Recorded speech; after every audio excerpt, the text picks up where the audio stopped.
কিছুদিন আগে আমরা জয়পুরহাটে গিয়েছিলাম অর্ণব দাদার বিয়েতে, আর এটা ছিল 4 দিনের একটা ইভেন্ট। প্রতিবারের মতোই আমাদের যাত্রা শুরু হয় রাজশাহী রেলওয়ে স্টেশন থেকে। দাঁড়ালি কেন যা লেগেছি ভাই, হেভিয়া লেগেছি।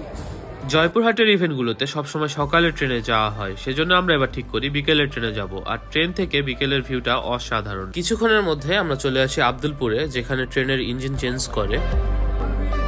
দেন 20 মিনিট পরে ট্রেন আবারও চলতে শুরু করে।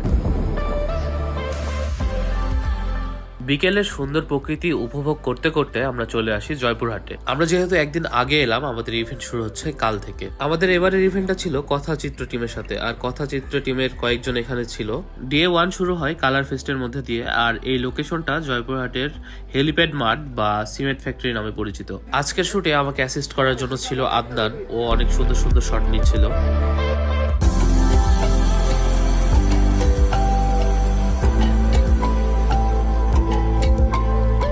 এর মধ্যে দিয়ে আমাদের ডে 1 এর আউটডোর শুট শেষ হয়। আর আজকের বিহাইন্ড দ্য সিনস এই পর্যন্তই। সবাই ভালো থাকবেন। আল্লাহ হাফিজ।